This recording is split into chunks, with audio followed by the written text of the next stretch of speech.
بسم اللہ الرحمن الرحیم۔ عظم گرامی قدر، آج کا ہمارا موضوع بدگوئی اور بد کلامی ہے۔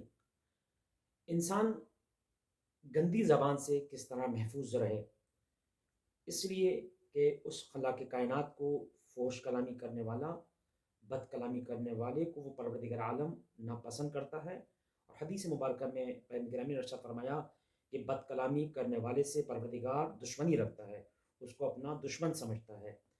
یہ زبان ہے کہ جو 7 سمندروں کی کڑواہٹ سے زیادہ کڑواہٹ کی صلاحیت رکھتی ہے۔ کائنات کے تمام شہد سے زیادہ مٹھاس اگر ہے تو اس زبان میں ہے۔ یہ زبان گھروں کو آباد کرتی ہے، یہی زبان گھروں کو برباد کرتی ہے۔ اسی زبان سے وسعت رزق حاصل ہوتا ہے، اسی زبان سے رزق میں سے برکت کو اٹھا لیا جاتا ہے، اسی زبان کی وجہ سے بیماریاں نازل ہوتی ہیں، اور اسی زبان سے انسان کو شفا نصیب ہوتی ہے۔ یاد رکھیں کہ جس گھر میں لڑائی جھگڑے، بد کلامی، فحش زبانی اور گالم گلوچ ہو، وہاں سے پروردگار عالم اس گھر سے رحمت کے فرشتوں کو واپس بلا لیتا ہے۔ پھر بیماریوں، بلیات کا نزول ہوتا ہے، نحستوں کا جو ہے وہاں پر نزول ہونا شروع ہو جاتا ہے۔ انسان لاکھ کوشش کرتا رہے رزق کمانے کے لیے، روزی کمانے کے لیے، لیکن پروردگار عالم اس کے رزق سے برکت کو اٹھا لیتا ہے۔ آپ یقین جانیے پوری کائنات میں، پوری دنیا میں بم دھماکوں سے، دہشت گردی سے اور قتل و غارت گری سے اتنا جانی نقصان نہیں ہوا، مگر جتنا ایک بد زبانی کی وجہ سے خون خرابہ ہوا۔ اگر میرے جوان دوست اپنی زبان پر کنٹرول کر لیں تو ان کی شخصیت میں نمایاں جو ہے وہ کارکردگی ظاہر ہوگی، ان کی زندگی بنتی بھی نظر آئے گی۔ بہت سے اسٹوڈنٹ ہیں جو بہت محنت کرتے ہیں، لیکن چونکہ اپنے زبان پر، اپنے کردار پر ان کو اختیار نہیں ہوتا، تو وہ مختلف منزلوں پر نقصان کو اٹھاتے ہیں، اور وہ ترقی کرنے کے بجائے تنزلی کا شکار ہو جاتے ہیں۔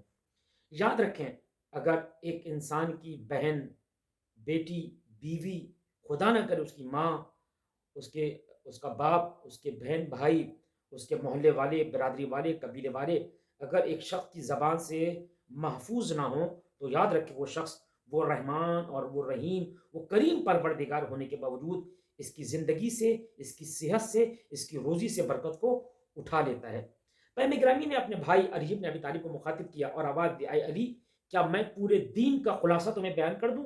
مولا کائنات نے کہا، اے پیغمبر گرامی، اے اللہ کے رسول، آپ پورے دین کا خلاصہ میرے لیے بیان کر دیں۔ مذاق نہیں ہے، دین اور شریعت، یعنی آدم سے لے کے محمد مصطفیٰ 12 ائمہ نے اپنی سب کچھ نچھاور کر دیا تاکہ انسانوں تک دین کا ابلاغ ہو جائے۔ اب پیغمبر فرما رہے ہیں، اے میرے بھائی علی، میں پورے دین کا کنکلوژن تم بیان کر دوں، خلاصہ بیان کر دوں؟ تو مولا کائنات نے کہا، جی میں چاہتا ہوں کہ آپ میرے لیے دین کا کنکلوژن کیجیے۔ دین کیا ہے؟ 4 آسمانی کتابیں، صحف موسیٰ، صحف ابراہیم جیسی متبرک کتابیں، پھر قرآن کریم جس میں جو ہے وہ 30 پارے ہیں، 114 صورتیں ہیں، اور 10 لاکھ سے زیادہ پیغمبر گرامی کی احادیث ہیں، روایات ہیں۔ پیغمبر اس کا کنکلوژن کس طرح فرما رہے ہیں؟ کہہ رہے ہیں، اے علی، اگر کوئی شخص اپنی زبان کی حفاظت کر لے، گویا اس نے دین کو سمجھ لیا ہے۔ اب آئیے، ہم کوئی شخص ہے جو بد زبانی کرتا ہے، گالم گلوچ کرتا ہے، جس کی وجہ سے آپ ناراحت ہیں، پریشان ہیں، کوئی آپ کو ہرٹ کرتا ہے، آپ کی تذلیل کرتا ہے، آپ پر تہمت لگاتا ہے، گالی دے کر بات کرتا ہے۔ معاشرے میں ایسے لوگ ہیں کہ جو گالی کو فخر سمجھتے ہیں، جنہوں نے گالی کو اپنا فیشن بنا لیا ہے، اپنا زیور بنا لیا ہے۔ اگر آپ اس کی بدگوئی سے بچنا چاہتے ہیں تو کس طرح سے آپ اس بد زبانی سے پروٹیکٹ کریں گے اپنے آپ کو؟ بنا پر روایات اور احادیث جو بیان کیا گیا ہے کہ کسی کی بد زبانی سے اپنے آپ کو پروٹیکٹ کرنے کا طریقہ کیا ہے؟ سورہ شمس کو 11 مرتبہ کسی سفید چیز پر دم کیا جائے، مثلا چینی ہے یا دودھ ہے، مثلا چینی اور دودھ سفید ہے، 11 مرتبہ سورہ شمس والشمس وضحاها والقمر اذا تلاها، سورہ شمس کو 11 مرتبہ سفید چیز پر دم کر کے اس کو کھلایا جائے، پلایا جائے، تو اس کی بد زبانی رک جائے گی۔ اگر کسی کے گھر میں خدا نہ کرے کوئی بد زبانی کرنے والا ہو، بد اخلاقی سے پیش آنے والا ہو، جب وہ بد زبانی کر رہا ہو، بدتمیزی کر رہا ہو، تو اس کی بدگوئی کو، بد زبانی کو کیسے روکا جائے؟ بنا بر روایت قرآن کی ایک آیت ہے، سم بکم عمی فہم لا یرجون، میں پھر پڑھ رہا ہوں، سم بکم عمی فہم لا یرجون۔ آپ دل میں یہ آیت پڑھتے جائیں، اس کی بدگوئی، اس کی بد زبانی خود بخود آپ محسوس کریں گے اور روکتی چلی جائے گی۔ پھر حضرت حذیفہ جو صحابی رسول ہیں، انہوں نے پیغمبر گرامی کی بارگاہ میں ہاتھوں کو جوڑ کر عرض کیا ہے پیغمبر میں اپنی بد زبانی کی وجہ سے پریشان ہوں. پیغمبر گرامی نے فرمایا اے حذیفہ کثرت کے ساتھ استغفار کرو. اگر کوئی شخص بد زبان ہے اور چاہتا ہے کہ وہ اپنی زبان کو بد زبانی سے بد کلامی سے روکے تو اس کا طریقہ کیا ہے؟ استغفار کریں، کثرت سے استغفار کریں، آل محمد مصطفیٰ اور ان کے آل پاک پر کثرت سے درود پڑھیں اور اپنے آپ کو پروٹیکٹ کرنے کا، اپنی زبان کو گندی ہونے سے بچانے کے لیے اس کا طریقہ کیا ہے؟ بیٹا پر روایت آیا ہے کہ اپنے آپ کو وہ سزا دے، خود تجویز کرے. مثلا اگر ایک مرتبہ گالی نکل جائے دن میں تو وہ یہ ڈن کرے اپنے ساتھ، اللہ کی بارگاہ میں وعدہ کرے کہ اگر میری زبان سے ایک گالی نکلے تو میں ایک روزہ رکھوں گا.